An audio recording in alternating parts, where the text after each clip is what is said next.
ఈ మహానాడులో పాల్గొన్నటువంటి తెలుగుదేశం పార్టీ ఇది చరిత్ర కాబోతుంది. ఇది గిన్ని సంఘ యువ నాయకులు, భవిష్యత్ నాయకులు లోకేష్ గారు. జై హింద్. థ్యాంక్ యూ శ్రీనివాస్ గారు.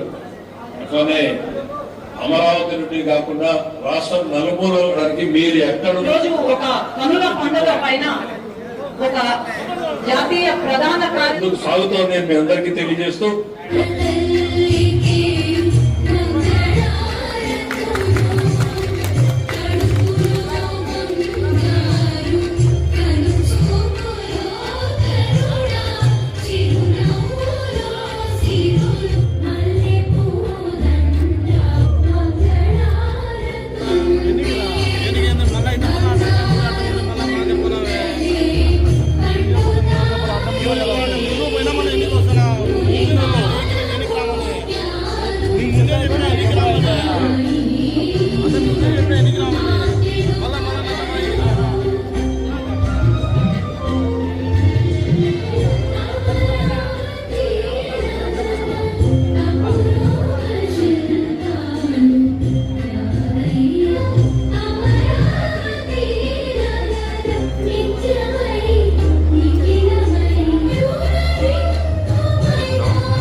పెరుగని జీవితం ఆయనది. అద్భుతాలు సృష్టించే శ్రామికుడు, కపటం తెలియని ఎల్లలు దాటిన ఖ్యాతి ఆయన సొంతం.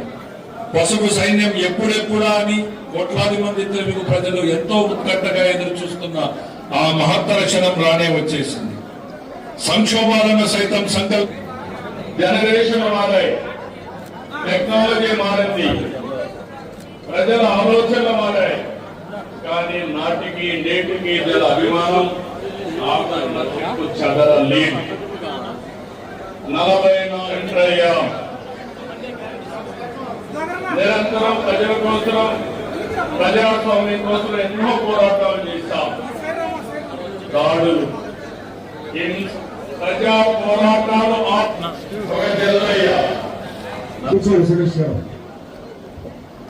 ప్రయత్నిస్తున్నాము.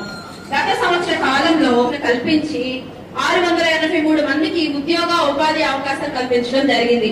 రాబోయే రోజులలో ఏ ప్రాంతాలలో అక్కడనే మహానాడు నిర్వహించమని చెప్పిన సందర్భంగా ఇక్కడ మహానాడు ఏర్పాటు చేయడం జరిగింది. పొద్దుటూరులో కూడా 12 చోట్ల 12 క్లస్టర్లలో మహానాడు ఏర్పాటు చేస్తున్నాం. ఈ మహానాడుకు మీరు గ్రామీణ ప్రాంతాల నుంచి తరలి వచ్చిన ప్రతి ఒక్క సోదరులకి, సోదరిమణులకి అందరికీ కూడా చేతులెత్తి ఉదయపూర్వకంగా నమస్కరిస్తున్నారు. ప్రతి ఒక్కరికి కూడా అందరికీ నమస్కారం. ఇప్పుడు మీ అందరి సహాయము సహకారాల వల్ల ఆంధ్రప్రదేశ్లో తెలుగుదేశం పార్టీ ఏర్పాటు కావడం జరిగింది. నన్ను కూడా మీరందరూ కలిసి పొద్దుటూరు ఎమ్మెల్యేగా ఎన్నుకోవడం కూడా జరిగింది. కాబట్టి ఇటువంటి పరిస్థితుల్లో ఇక్కడ పొద్దుటూరులో మహానాడు జరుపుకుంటున్నాం. మనం ఈ మహానాడును భారీ ఎత్తున చేయాల్సిన అవసరం ఉంది. కాబట్టి మన పొద్దుటూరులో 12 ప్రాంతాలలో మహానాడు జరుగుతూ ఉంది. ఏ ప్రాంతానికి సంబంధించిన ప్రజలు ఆ ప్రాంతంలో మహానాడు ఎక్కడ సమావేశమైనట్టు అక్కడ కూడా సమావేశం అయినారు. కాబట్టి మరి భవిష్యత్తులో మనందరము అన్ని రకాల అభివృద్ధి కార్యక్రమాల్లో మనం పాల్గొని భవిష్యత్తులో ఇంకా పొద్దుటూరుకి కావాల్సిన నిధులను తీసుకొని వచ్చి మనం అభివృద్ధి చేసే దాంట్లో భాగంగా మనం అందరం సమైక్యంగా ఎంత గొప్పగా మహానాడు ఈరోజు రేపు 2 రోజులు మనం నిర్వహించుకోవాల్సిన అవసరం, బాధ్యత మన మీద ఉంది. అటువంటి బాధ్యతగా మనమందరూ ప్రతి ఒక్కరు కూడా తెలుగుదేశం పార్టీకి సంబంధించిన వాళ్ళందరూ కూడా ఇక్కడికి వచ్చినారు. మీరందరూ క్రమశిక్షణతో వ్యవహరించాలా. మీరు పైన చూస్తున్నారు ఎంత క్రమశిక్షణగా పార్టీ నడుపుతున్నారో.